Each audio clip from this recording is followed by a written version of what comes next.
Hi, everyone. Welcome. We're excited to host Emmanuel today. He joined very early. Thank you, Emmanuel, for joining early. So I'll just do an introduction. We all know you actually, but I'll just introduce you again. That would be nice. Exactly. Let's see how well you know me then. Okay. So I'm sharing my screen.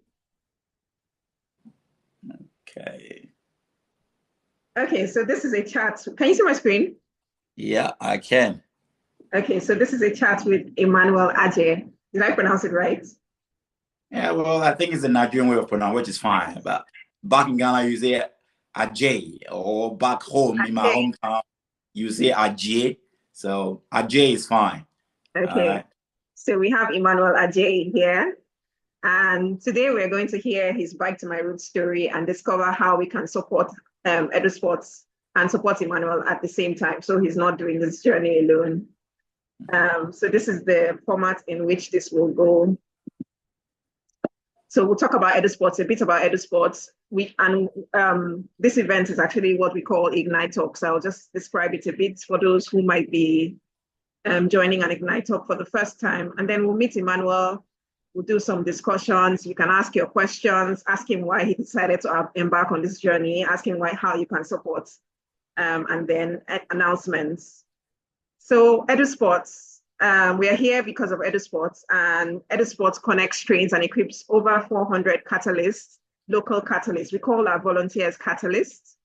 Catalysts are change makers, so that's why we call them catalysts. Catalyst coordinates different strands. We have the digital literacy strand, so that's Digilate. We have the EcoSTEM, which is STEM. Sarah here is our EcoSTEM specialist. And then we have Ignite Equity, which is like the female empowerment arm, but also involves boys in the discussions. And then Educate, which is like the early years program. And then we are collaborative, and our approach is community-led. So we're all co-creating and contributing to change in our communities. And so far, we have 50 community-led spots across Ghana and Kenya. And it's interesting because Emmanuel's Bike to My Roots journey is going to help us expand that. And then provide quality learning opportunities for over 10,000 children across the spots in Ghana and Kenya. So that's it in a nutshell what EduSpots is about. This picture was taken in one of our spots. I believe this is Abo4 sport. So this is what a typical sport would look like, with lots of learners very enthusiastic coming into the sports to learn, to interact, and to work in teams.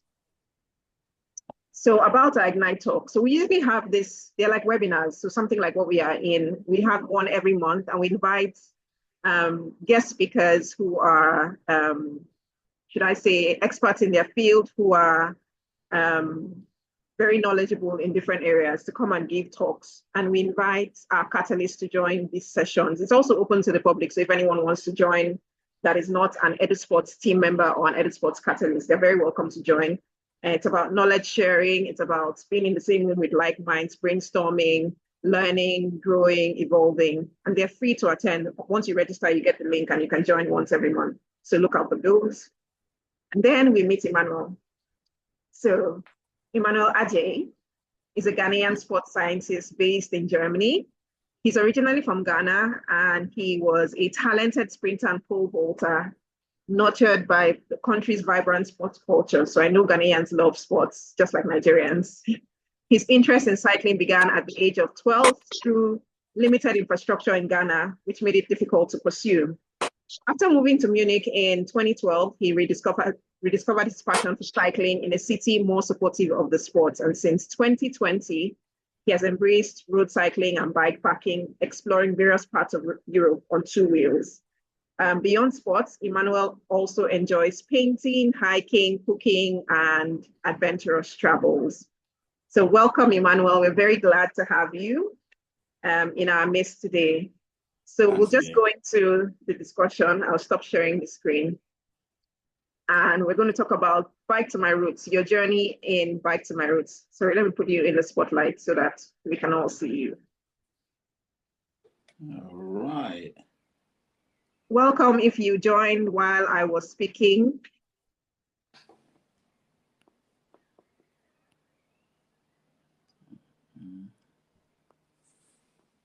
Okay.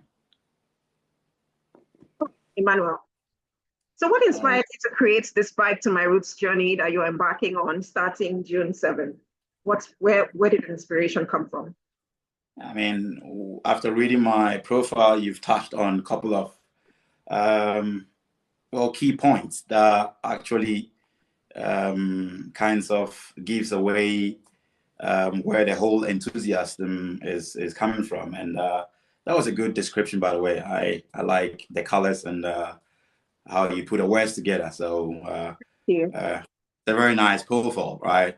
I think to add up to that, I mean, when I discovered cycling, it was just for fun, right? I just hop on my bike, join my friends, and go for a round of cycling. Come back home, sit, have some nice chat, maybe some drinks, and then just repeat. So it was a good form of a social gathering and spending time with your friends. And as time went on, I just thought I've always had this burning desire in me to give back to society. The background where I came from, right? It's never changed. And whenever I go back home to visit my family, there are scenes and pictures and impressions that still made me wonder back then, and it hadn't changed over a decade, 20 years down the lane. Things were almost still the same in certain areas. So when I came back to Germany, this burning desire was then shaping up.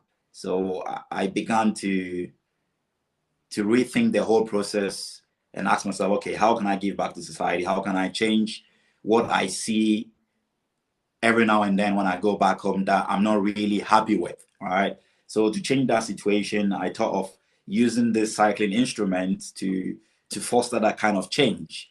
And I've come across people who have gone down the same path, and it's been very, very successful because the European culture of cycling is not just to stay fit. They use it as an instrument to collect, donations as well, and to raise awareness about a lot of topics. So it's not new here. And I thought to myself, this is exactly what I can use cycling to achieve back home in Ghana, even across the African continent. So I've done a lot of research right here and there. And I've done my research on EduSpot. I spent like months and stretched over a year until I contacted Kat that, okay, you know what? This is my idea, and this is what I want to achieve in partnership with EduSpot. I mean, for EduSpot to say no, right? I didn't really think in that direction. So my mind was made up that, okay, this is what I want to do. I want to involve a well-meaningful, impact-led, transparent organization back home. And like I said, EduSpot popped out in my research, and Kat was right on board, just like I imagined how it would go. All right. So that's the whole background. There is a lot to it. There are a lot of things that came together, pieces here, pieces there. But the whole story was just to use cycling as an instrument, not just for the fun of it or for the adventure of it, but to ignite this kind of community-led change. All right. So I'm using cycling as a sport, connecting it with education, all right, to help foster this kind of community changes. All right. So that's the summary of the conception of Bike to My Roots. All right. It went through a lot of processes, but if you take it from A to B, it's just using cycling as an instrument to change communities with the people in that community, especially the vulnerable and the disadvantaged, who are especially girls and children. All right. So this is where I want to start from. All right. I've got a lot of ideas, but I can always choose EduSpots. Exactly. So I just want to start somewhere and then see how it goes, and then see how the whole thing would take shape. So yeah, that's basically the background story about Bike to My Roots. Are you going to be cycling alone? I have a lot of friends who will be joining me for the first stage, which is about 130 kilometers. I reckon with about 30 people, 40 people maybe joining in. And then day 2, day 3, I will have friends joining from different cities. And I think day 3, day 4 onwards, I would very much be on my own, which at the beginning was the idea to do this self-supported solo bikepacking trip. But everyone is welcome to join in. Right? I mean, my route is well laid out. People can just tag along, ride along, offer me company, exchange ideas, support me in this quest. All right, so it is very much open for participation. But yeah, as much as I know, I'll be doing 90% of the entire trip on my own. Yeah. That's actually like the essence of this session. So we see how we can support you. So if you want to tag along, we love biking. If you know someone who loves biking, this is an opportunity to share about this journey with them, Emmanuel's journey and the Bike to My Root story with them, and invite them to join. It's open for anyone to join and help raise funds for this purpose. So what's your training? I imagine that it's intense. You are training and you are preparing all the logistics that's involved. What does that look like? Well, I would say the logistics is more intense than the training. I mean, both are very, very intense, but I've been lucky to have had a very solid background. I mean, I'm a sports scientist myself, so I know what it takes to prepare for such a ridiculous journey, right?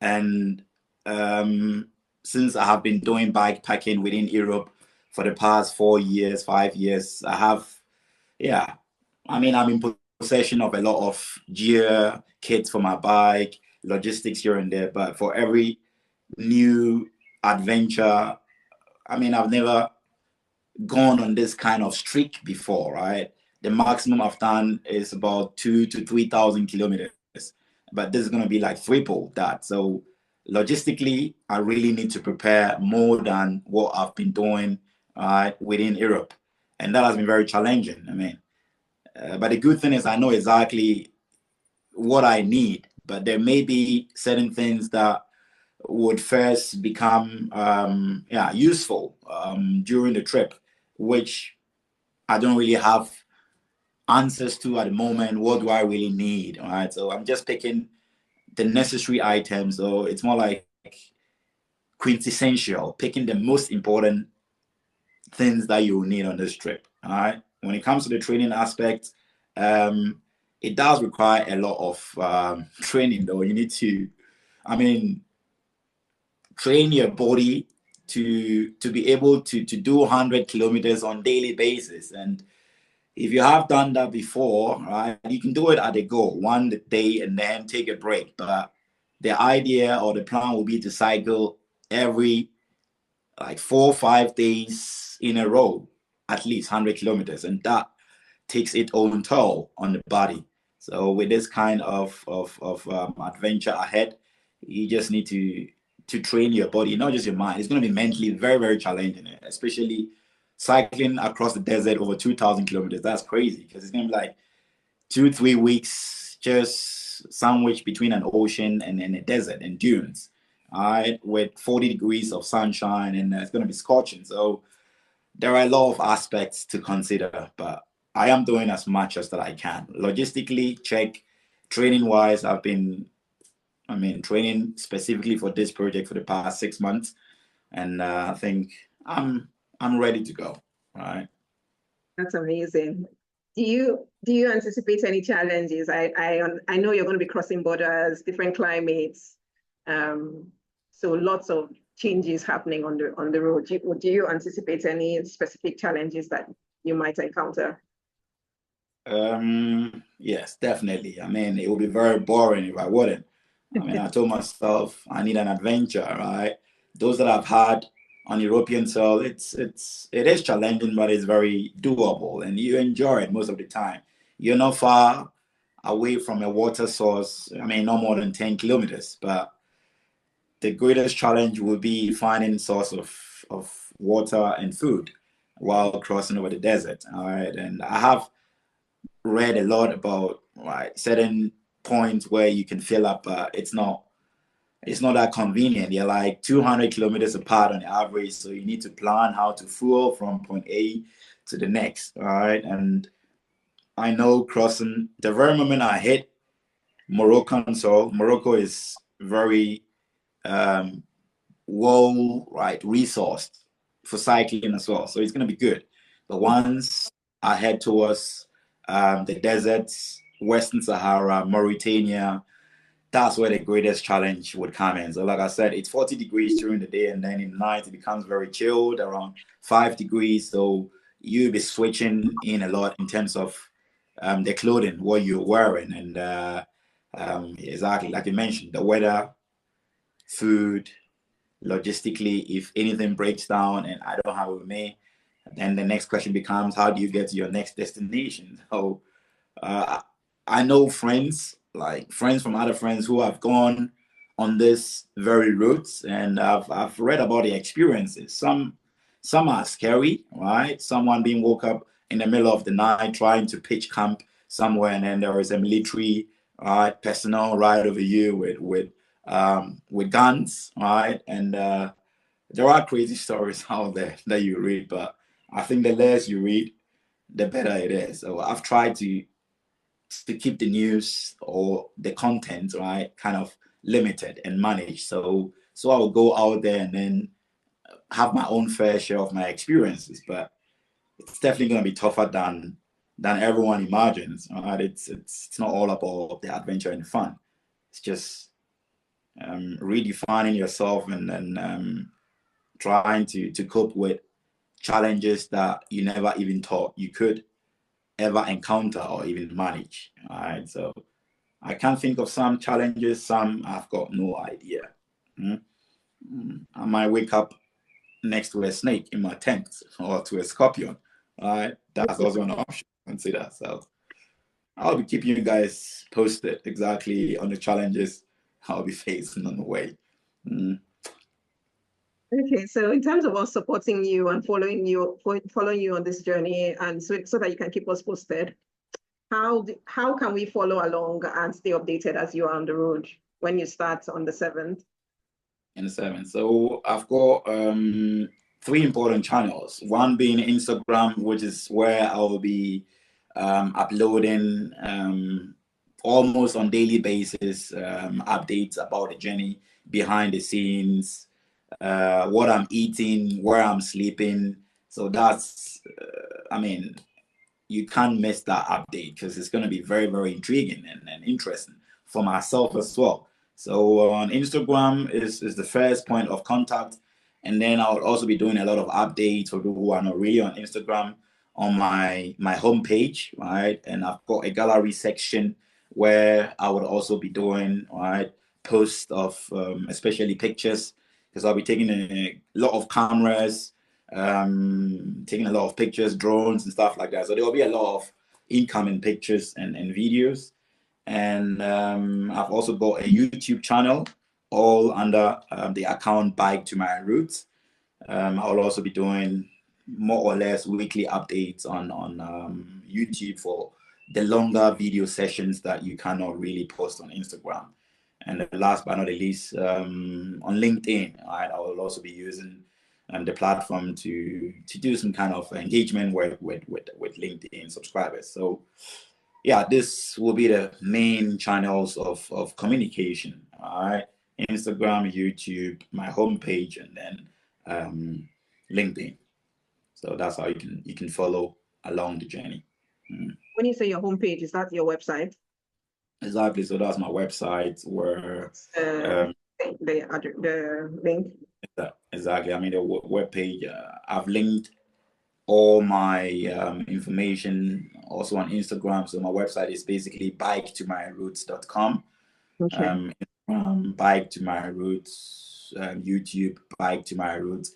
LinkedIn is under my name, Emmanuel Adjei, which is also connected to my project Bike to My Roots. So, I mean, I think I've Googled myself. I mean, I've Googled Bike to My Roots, and it gives you right away the first 5, 6 options is all about the project Bike to My Roots. So, Yeah.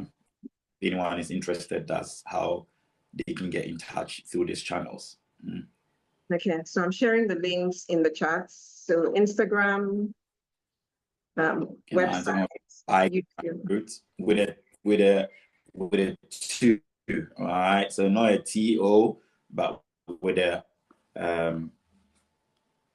number 2. Number 2. So bike and it's the same. figure 2. Exactly. My routes. Exactly. So bike, like a normal bike, and then the number 2, and then my roots. And YouTube is the same. You just have to put @bike to my roots. Same writing. And my homepage is now got a TO instead of the number 2. So that's the only switch, right, in the writing. Okay, so I've shared all the links in the chat. So if you want to check them out, please, you can do so now. Instagram, YouTube, and Bike to My Roots website. Exactly. Yeah. So, but in terms of moral support, I'm sure you need a lot of that, practical support. Would you find that valuable, apart from contributions? Yeah, moral support is, I mean, I've told Kat, she's free to lift any of my videos, remix it, repost it. So as long as I have internet access, I'll also be trying to keep in touch with you guys to see what's going on back home with my friends and family. And for now, I'm well motivated, but I am always motivated, right? That's the most important, because a journey of this magnitude, it's all done basically from the mindset, and then it comes to the body. But there will be moments when I think I definitely need that motivational push that, come on, Emmanuel. I mean, even if you're not halfway through, every single cycle that you make, it's for a good cause. And if I'm being reminded of that with, be it posts or any kind of story, sharing a story, something like that, I think it will be very, very helpful. So yeah, I'll be looking out for such moral support. So you just got to keep them coming. Definitely. Are you going to go live at any point so we can join and just cheer you on? Exactly. So I mean, you can see my bike in the background. It's well equipped with mounting points here and there. So I will mount my phone strategically at some point and just start a live, be it while cycling or before I head out or after I'm done with my stage for the day, so I can have a lot of supporters, fans, donors, whoever, right, interested parties just tuning in for a Q&A or just wanting to share an experience remotely. So that will be announced as time goes on. So we can look forward to it. Will there be any milestones where you probably will stop, maybe meet for some community engagement, in case we have people who are in those regions? We can post about it and ask them to meet you up. Are you going to do those kind of engagements as you go on the journey? At least that's the plan. I have theoretically a lot of ideas on the to-do list. One includes doing stopovers at schools along the way.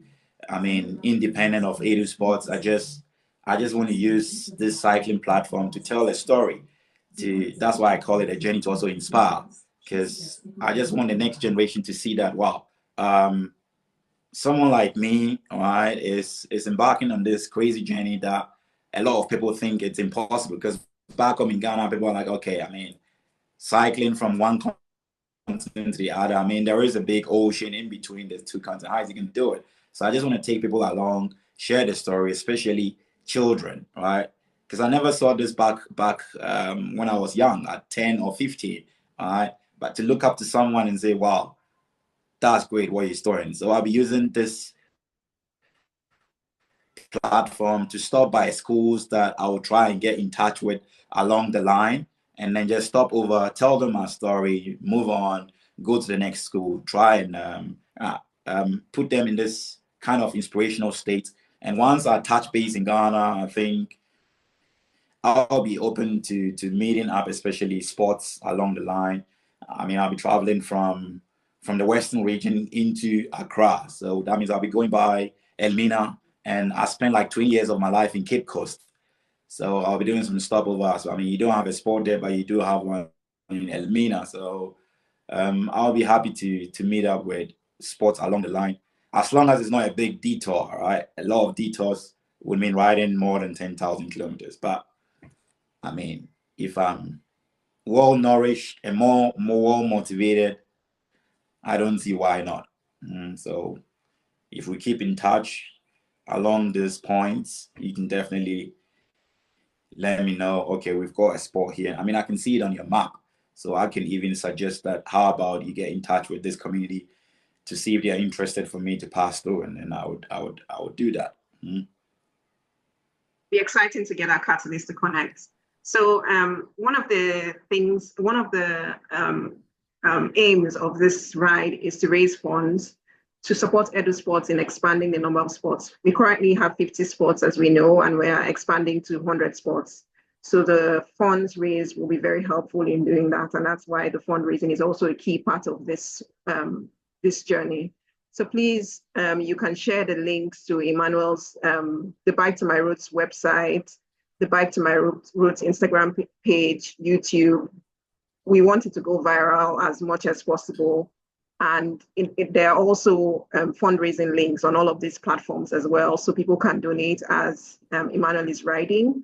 And if people are interested in cycling, they can also cycle along and also raise funds independently, which will all be contribute towards the mission as well. So Emmanuel, in terms of, we have catalysts in EduSpots who are in different communities, and it's exciting that you said you might be able to visit some spots in Ghana as you're riding. Some people might be inspired to create their own initiatives, just like you. I mean, this is a really inspiring initiative, which can be, when you think about it, you're a little bit, at least for me, I'm a little bit intimidated. Like, where do I start from if I want to create an initiative where I want to raise funds to support a cause? But what advice would you give our catalysts and staff members here who are interested in doing similar initiatives aligned with their own passion for community impact? What kind of, can you motivate us and inspire us? Definitely. I mean, you guys will be riding from let's say, if I make it to every spot, I'll make sure I get 1 or 2 people to ride along as many kilometers as they can do. But the idea or the concept that I came up with Kat was to develop this, that's what we call cycling in tandem, all right? So it's like a spin-off cycling where, like you mentioned, the catalysts who are really interested, right? Because this is an adventure once in a lifetime. I know Ghana can be a little scary to cycle, right? Along the crazy drivers back home, but there are very favorable communities where cycling is very convenient. So they can definitely utilize this opportunity. And Kat explained to me that on Just Giving page, if they set up, I think Kat has already developed the process how you can set up an account within the cycling in tandem, right? So that all the donation that I collected still flows into the bigger, right, Bike to My Roots donation page on Raisely. So I think I'll be exchanging ideas more with Kat, but it's already set up, and Kat has more information regarding that. So whoever is interested is more than welcome to hop on board, hop on your bike, all right, and then join me remotely. Check out where I am. Like I said, with my updates, I'll be giving information on my current locations and where I'll be heading next. So you can just say, okay, good. He's now in Zurich. He's gonna cycle the next 150 kilometers to the next city. All right, okay, let me just do 10% of that journey, all right, and try and set up this, all right, parallel Just Giving fan main page, right, just to support the whole cause. So that was a very good concept that we came up with, exactly to allow any interested parties, individuals, or even schools to tap into this bigger stream of Bike to My Roots. And I think that's a good motivation enough to know that, wow, you're cycling, it's fun, but every stroke that you're taking it's for something that you cannot imagine how meaningful it is in someone's life.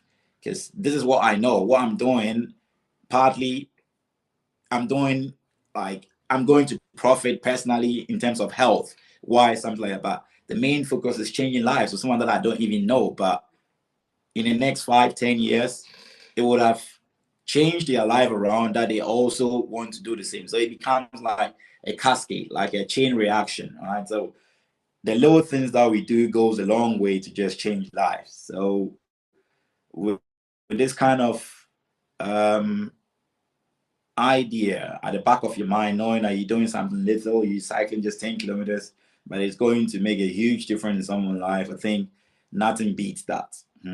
So I'll be giving you motivation a lot along the way. Once the journey starts, it becomes very infectious, right? So a lot of people, okay, crazy. I just need to hop on the wagon. Otherwise, the phenomenon of fear of losing out, right, will start to kick in, all right, in your mind. Like, okay, I'm going to lose out. I need to join the wagon and then just keep cycling alongside bike to my route in this cycling in tandem. All right. So I'll be giving you guys a lot of updates how you can join in the cycling routes on daily basis or even on weekly basis. All right. Awesome. Yeah. So share the links to the cycling in tandem info in the chat for anyone who wants to look it up. Someone asked, during this journey, would you at any point miss home? As in all of this year, I'm sure you've done shorter rides before. Do you at any point miss home in traveling and cycling, most times alone or with company? Miss home as in, I mean, my place of residence at the moment. Comfort. Yeah, I mean, so whenever I'm cycling, bikepacking means you're taking a mobile home with you, right? So I've got my tent, I've got my cooking utensils, I've got my clothes. So I've got my home with me, and home is where my heart is, all right? Of course, I love my apartment. It's a beautiful apartment. I've got plants everywhere.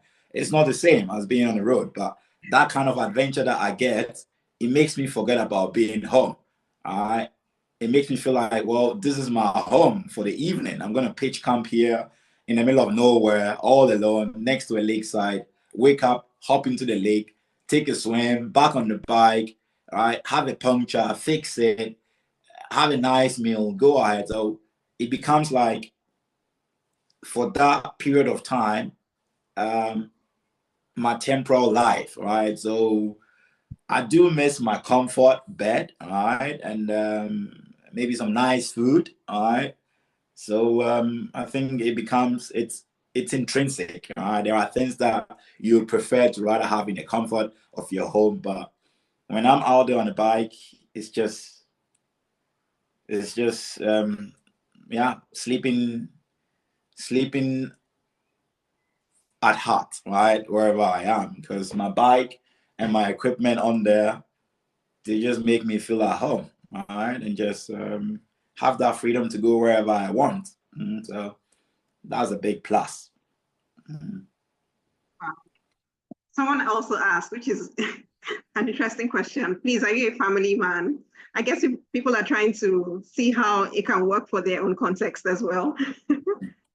I'm a family. Well, I mean, I come from it's a big family of 9 kids, and I'm the only one without a family. And so I don't have kids at the moment, right? I'm unattached because I realized that at some point, I've been planning this journey for almost 4 years now. It became intensive every night. Then every year I intensify my preparations. And I mean, as life would take it, my last relationship didn't work out. It had nothing to do with my projects. On the contrary, right? She was very supportive. I mean, I've been on bike packing trips with my ex as well. It was amazing time that we had together, right? And just other reasons, right, forced it to go in the other direction. But if you've got commitment, right, and trying to attach such a personal goal of this magnitude, it is very difficult. I mean, to be honest, it is very, very difficult, right, to jungle both. Right, the compatibility is very difficult. You need a partner that really understands what you're trying to do. Because I cycle about 400 kilometers per week during my training session. So on the weekends, Saturdays and Sundays, I hop on the bike, I cycle like 5 hours, and then eat, and then read a book, read something, go for a walk, come back home, and then sleep. I do the same on Sundays. And then during the week, when I come back from work, 3 times in a week, I also cycle about 2 to 3 hours. And I realized, wow, this would have never been compatible if I was still committed in a relationship or if I had a family. Because I mean, I can still go on the journey without all these crazy training routines, but I just want to enjoy the journey without having to to have to worry about my fitness. All right, and I enjoy doing this training routines. All right, and I'm not saying it doesn't work, right, with commitment, but it becomes a very big challenge, all right, to juggle between this kind of commitment for your project and then spending time. I mean, I barely see my friends. I go to work, I try to hang out with my friends, and I got to come back home, do this, that. All right. And so for now, I've told myself for the next year, it's all about bike to my roots. Mm? And but I've got all the support that I need from my friends, so, and my family. So I think, and exactly from EduSport as well. So I think I'm um, I'm well taken care of. Mm? Damba says, thank you, he's inspired. Damba asked a question about missing home. So on this journey, so while you're on this journey and you're getting towards the end, what would success look like for you? Is it the number of how fast you were able to complete this journey, the funds raised, which is very key, the connections you've made on the way? What would it look like for you? I would say all of the above, and especially seeing my mom, right, when I arrived and her taking me into her arms. I mean, at the beginning, when I told my mom, I thought she was going to be scared and say, oh, come on, what are you doing? But I was very surprised. My mom was right on board. Say, hey, definitely, may God bless you, see you through. And I mean, she was full of prayers like she is every time. And I think making it back home and then seeing that, hey, mom, you see, I told you. I mean, my brothers were like, at the beginning, come on, are you out of your mind? Why are you going to do this? I mean, how is it even possible? And I tried to prove, I mean, now they are all on board. We're all on the same page. But at the beginning, they were worried. And I think a lot of people know me personally and they're like, okay, come on. I would give him that. I know he's definitely going to pull this off. All right. But really doing it and really touching base back home safely. I missed all the challenges that I was facing on the way. And knowing that, I look back and that idea, that burning desire became something so realistic and so tangible. And when I set out on this trip and I partnered with EduSpots, Kat was like, okay, Emmanuel, 100,000 is a big mountain to climb. Don't you think with the experiences we've had with Wanderlust and all that? I said, well, Kat, I know where you're coming from and I do understand, but I don't want to belittle the potential of this bike to my roots project.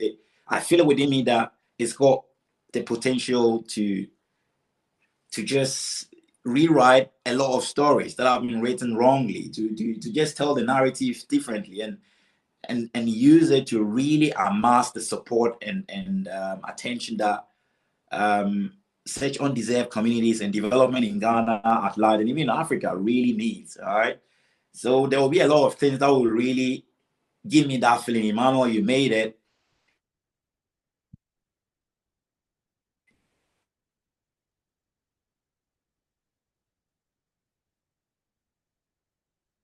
You've been able to raise,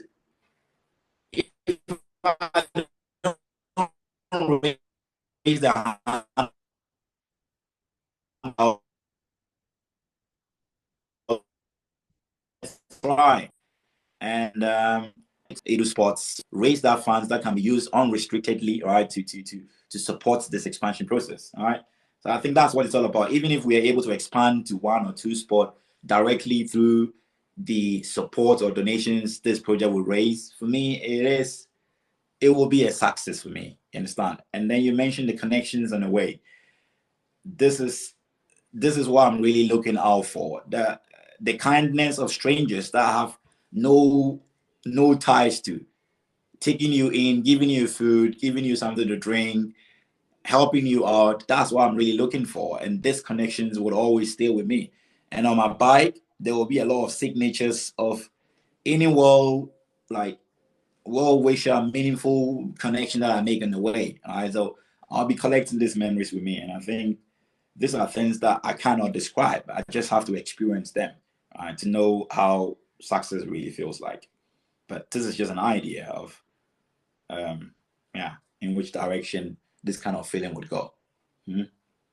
Hope you get a picture, right, that I'm trying to paint. It's inspiring, especially as you put into context. You know, when you say 10,000 kilometers, it doesn't really. I can't really put it in terms of how many hours, but when you mention how many hours you train that's 5 times a week. It's actually a lot so it's intensive. So Love though asks, how secure are you in terms of protection and security along the road? Yeah. Friends will say, are you taking a gun with you? I said, yeah, definitely. I'm not taking a gun with me. But at least I'm going to take a pepper spray, right? And I've researched to see which paths are safe to travel on. But then again, it's just a plan that an app lays out for you. Traveling in real time is different than, the theoretical planning, right? And that's going to be a huge challenge of even the desert may be a quiet place and a very I don't know, challenging place to be. But I think even when you head into big cities, because I remember back home in Accra or something like that, there are big cities and they can be very scary, right? Cycling around unknown areas with people that are not really used to this kind of sport, you attract a lot of attention, right? And you put your life at risk in certain scenarios that you can never see coming. I mean, I've read stories of people being kidnapped, right, and for a ransom. There are a whole lot of things that would jeopardize, right, your health, be it involving yourself in an accident. I mean, there are a lot of things that it's unthinkable, but I will have a health insurance that would, in terms of my bike being stolen or me falling sick during the journey, repatriation, something like that. It's all like included in this kind of health insurance, right, package. But it is very important. That's one way that countries. I need a visa for Morocco and for Mauritania, right? And they would actually. I already have a Moroccan visa. I'm just waiting on a Mauritanian visa, and Morocco needs to know that you are insured, traveling insurance, before they let you even through the country.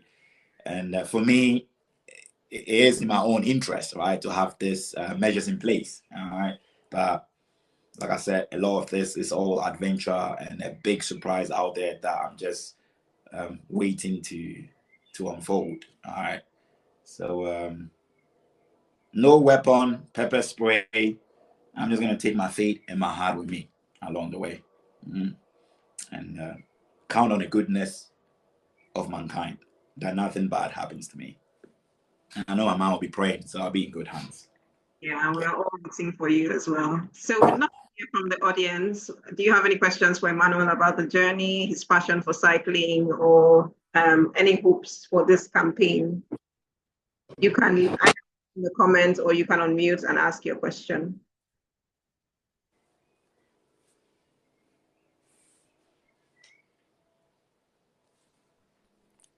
Hello, can I ask a question about the bike? Yes, please. No, of course. Yes. Apologies if you said this earlier. I joined earlier and then I had to disappear. We have some people working in the house. But yeah, Oh, I was just interested to know your bike. I mean, is it a fairly standard bike, or have you had to make certain modifications to make it stronger or something? Just I'm thinking of all the different types of terrain you're going to go through. that's a very, very interesting. What's your name again? Sarah. Yo, Sarah. There we go. There we go. All right. That's a very, very interesting, fair question that you put. So you can see my bike in the background, right? Yeah. Yes, yes. Exactly. So to be fair, it's actually worth a car, all right? And that's one of my two biggest investment. I don't have a car. I don't drive because doesn't do our environment that good. So I have equipped and pimped my bicycle in such a way that it is versed and equipped for all terrains.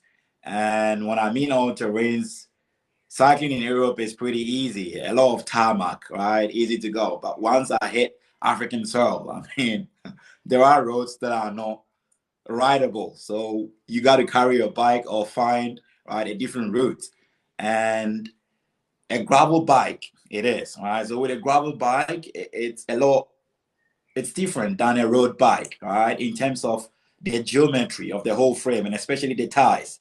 So the tires, they've got a special profile that gives me a very good grip when I'm riding off road, right? When I'm riding through some forest, some sand, some stones, cobbles, something like that. So that's one important aspect. And the next thing is light. So I've got a dynamo light, which is fixed, or like a dynamo, which is fixed at the front and is connected to a light. So it means while I'm riding, I am producing my own electricity. And I've got a switch. So it means when it's dark, the light has got a sensor, it goes on automatically, or I can put it on and off as I wish. And not just that, I've also connected that dynamo, right, to a charging socket. So I can use a USB cable and charge my navigation. I can charge my phone. I can charge my power bank while I'm cycling. So I'm producing my own electricity on the way. And it costs a fortune to right equip the bike the way that I did. And I've got a lot of mounts, if you can see, right, for bottles. So I think I've got 3 more episodes that I'll be releasing soon. The next episode would cover my training, and then the 5th episode will all be about the bike and the gear. So you see very special features that I have personally equipped the bike with. And this is something that I came up with during all this bike packing journey that I've gone on and realized, okay, I can change this and that, right, to fit my needs. So it is a very good bike. It's been a very faithful bike for the past 5 years, and I don't think it's gonna give up on me for this journey as well. So that's pretty much the summary about the bike. But it's got very nice, cool, special features. So make sure you watch out for that 4th episode, Sarah. All right. That's the 4th or 5th episode. Okay, great. Thank you. You're welcome. Would that be the 4th or 5th episode for the bike? I'm looking forward to that. When you talk about the bike. You mean when I talk more about the bike, right? Yeah. Yeah, exactly. I mean, it is a special, component of for the success of the whole trip. All right. So the better the bike, the more practical, all right, you can yeah, go hands on with the whole trip. Fascinating. Thank you for sharing that. Do we have any more questions? Contributions to a welcome, well wishes, all welcome. You can either put that in the comment or you can unmute and ask before we end the session. Okay, thank you. This is Love. Hi, love. Hi, love.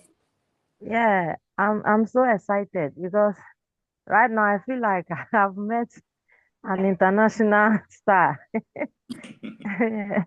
Well, let me Yes, first, and then we can exchange pleasantries. okay. All right, please, I would like to know at which point do you get to rest? Like, is it in the night or when you feel like you are tired? So when it gets to the dark, do you still continue to ride, or like you rest at some point? Thank you.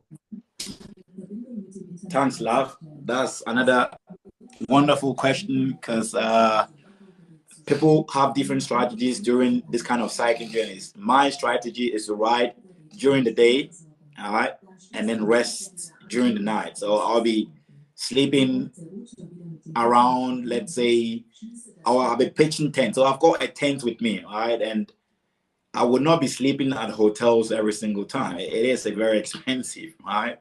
And I wouldn't have the luxury of having a hotel around me. So I'll be sleeping, doing what we call wild camping, all right?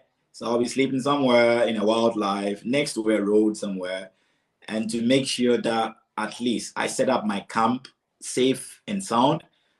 It has to be daylight, which makes you feel safer.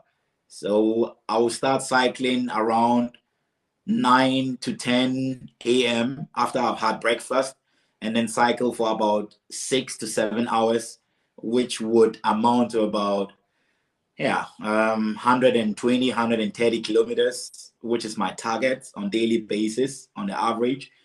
And then around 6 p.m., something like that, I'll be trying to find a spot to sleep, be it in a hotel or a wild camping sort of. All right.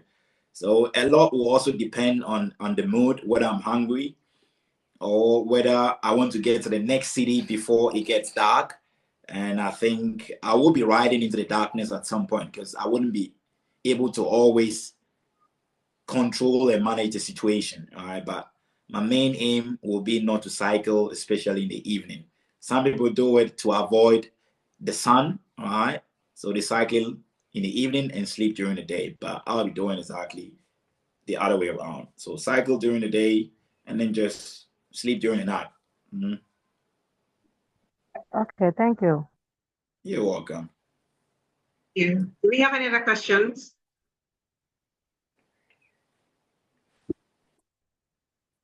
You guys are not curious, no, all that. What will I be eating? Will I be eating snakes, scorpions, and all that? But like I said, I know you don't want to ruin the surprise, so you can keep the questions and you just find out in the weekly and daily updates.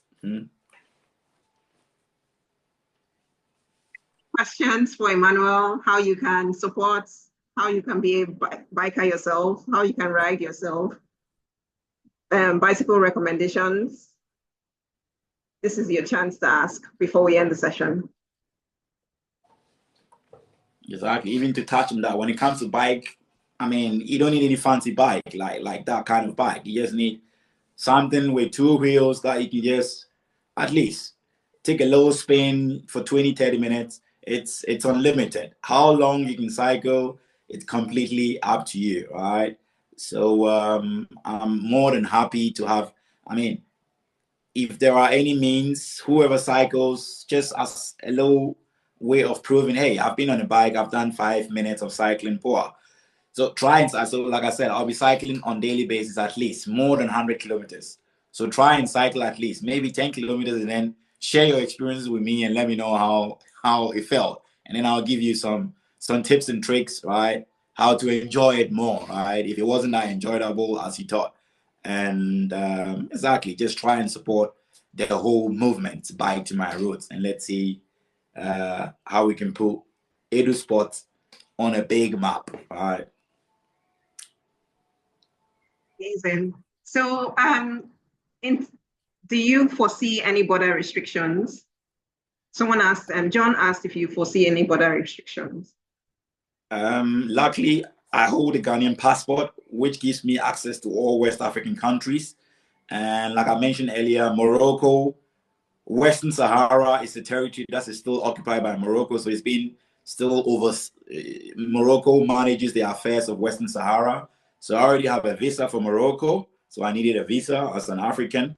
And I need a visa for Mauritania as well, which I'm still awaiting, but it's more like a formality. So I should get it. And then once the next country will be Senegal. And that's where I have free movement as a West African, like within the ECOWAS framework that I can move around. But from the experiences, from what I've read, even from Wanderlust, the experiences, there are always some corrupt officials who would want to, who would either support that kind of crazy project or would want to just utilize the opportunity to extort some few pennies out of your pocket. So I'm kind of prepared for both options. So there will be some border restrictions even within the West African zone, which I'm ready to face. And like I said, legally, I'm allowed to roam freely for I think up to 30 days, in the West African territory. But I wouldn't be spending more than 30 days in one country, maximum 1 week or even less, because I've got only 100 days to get you guys back in Ghana. So I got to stick to the road. Okay. I hope your Mauritanian visa comes out soon. Yeah, I hope so too. Yeah, but I'll be checking in very soon on that, and I think it should work out by this week. Not asked, will you carry some food and water with you or stop by food joints? Well, the question came from, I didn't read the name, but yeah, another splendid question. So absolutely, I've got space for at least 8 liters of water, which is not enough on a very sunny day. So I know I can consume this 8 liters around 10 hours of cycling if it's about 35 degrees at least. So it is enough water to carry, but on such weather conditions, I will need to refill on the same day, because if I have 8 liters and I drink it all, or I drink even 6 liters, and I'm left with 2 liters, and I'm not lucky to cycle past a nice township where I can refill, then that's going to be a problem. So these are the big challenges that I cannot always control. I've got a plan, but it's not always going to work according to my plan. So I'm going to have enough water, as much as I can carry, because I'll be carrying food as well. And like I said, I've got cooking utensils with me. It's like a special stove that you just light it up, put your pot on, and then you can cook. I'll try and cook some Ghanaian dishes, but that's going to be more like beans, easy stuff, not fufu and groundnut soup. That's too complicated for such a trip. All right. So I will have food with me, but it's more like rice, pasta, and cereals, stuff like that. Stuff that are very easy to cook within like 5 minutes is done, because I'm not going to have time to prepare all those fancy, delicious stuff. But I'll be refilling my water supplies, my food supplies, whenever I get the opportunity to. Amazing. Sounds like your backpack is going to be very heavy. Oh yeah. At least I'm trying not to carry more than 40 kilogram. I've got around about 35 kilogram, which is still quite a weight to drag along uphill, but I need it. So everything comes along with me. Gamba asks, who will repair your bike when it breaks down? That's a mechanic. So that's a cyclist, and that's the planner, that's the guide, and that's the mechanic. I'm well acquainted with my bike, and I've got all the tools that I'll need. A very simple tool like this makes a huge difference. All right, so this is a multi-tool that I'll be carrying with me, and it means whenever I have a breakdown, that at least if my chain breaks, I can repair it with a replacement chain link. If my tire bursts, if I got a puncture, I can fix it. The only thing that will be a big problem is if my frame, at the bottom should break, or at the top or on the side, then I've got a big problem. Then I might have to get a friend to ship in this spare parts, and I will have to wait for them to arrive. So in terms of my bike breaking down, the little bits and pieces I can fix and manage it, but the big stuff that I don't have any spare parts in the country where I'll be traveling through, then yeah, that's very, very unfortunate situation to be in. All right, so I'm really hoping it doesn't come to that point, but if it does, yeah, I would find a solution while I'm at it.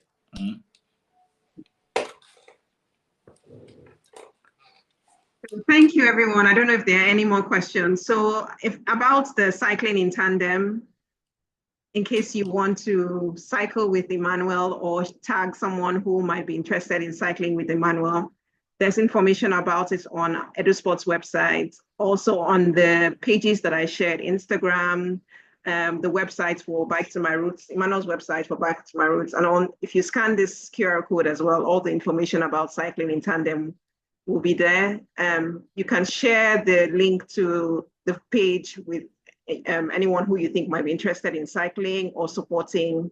Tag any cyclists, any schools, any groups of people who are into exercises or fitness. Forward to cycling clubs, businesses, individuals, anyone. Let's just get the word out and support Emmanuel on this journey to raise 100,000 euros for EduSpots. If you want the link, it's on the website, or you can ask me. I'm happy to share any links or any questions you have. I think Emmanuel also responds to DMs on Instagram, right?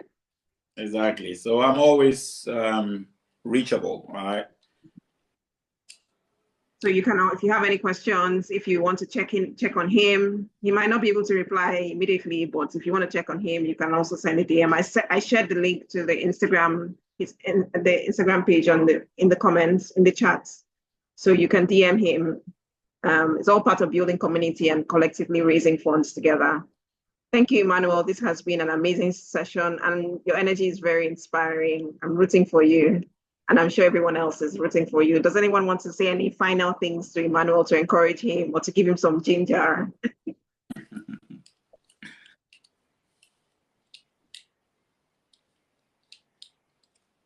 Thank you, everyone, for joining. If you have any parting words for Emmanuel, even a thank you, I'm sure will be helpful. Thank you for joining us. And thank you, Emmanuel, for the time. We're looking forward to the videos that you've been doing, the series. Yeah, exactly. The countdown series, right? So June 7th is almost here. I think it's in 3 weeks, I believe. Yeah, exactly. So I think exactly about 23 more days. So that's give and take 3 more weeks to go. So the countdown has begun, everyone. Exactly. So make sure you write it on a piece of paper, stick it to your wall, to your door, to your fridge, and then just flip the page every single day to remind yourself. You can join me remotely as well on the 7th of June, right? The journey starts at 10 a.m. German time and GMT at 8 a.m. in Ghana. So you can wake up to something quite exciting, all right? All right, we'll bring the session to a close if there are no more comments or, well, so there's some, I missed this one. Okay, so everyone says thank you. All the best, Emmanuel. Thank you so much for this impactful session. And someone wishes you, Sarah wishes you thank you and best of luck. Thanks a lot. Amazing community, amazing questions. Thanks for the exchange. I'm looking forward to meeting each and every one of you personally, so I can share with you how the questions that we shared in this session and how it really ensued during the whole journey as well. All right, so I'm looking forward and looking forward to the regular updates as well. So thanks for having me once again, Farida. Don't be despaired. Damba said, don't be despaired. Cling to faith, even if the wind of disappointment becomes so strong.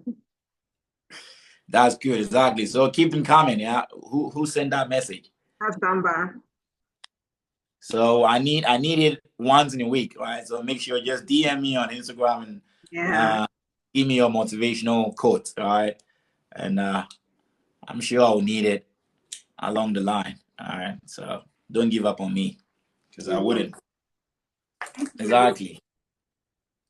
Have a good rest of the evening. Likewise, thanks again, and bye to you all, and enjoy the rest of the evening too. And you too. Bye. Thank you. Bye-bye. Bye.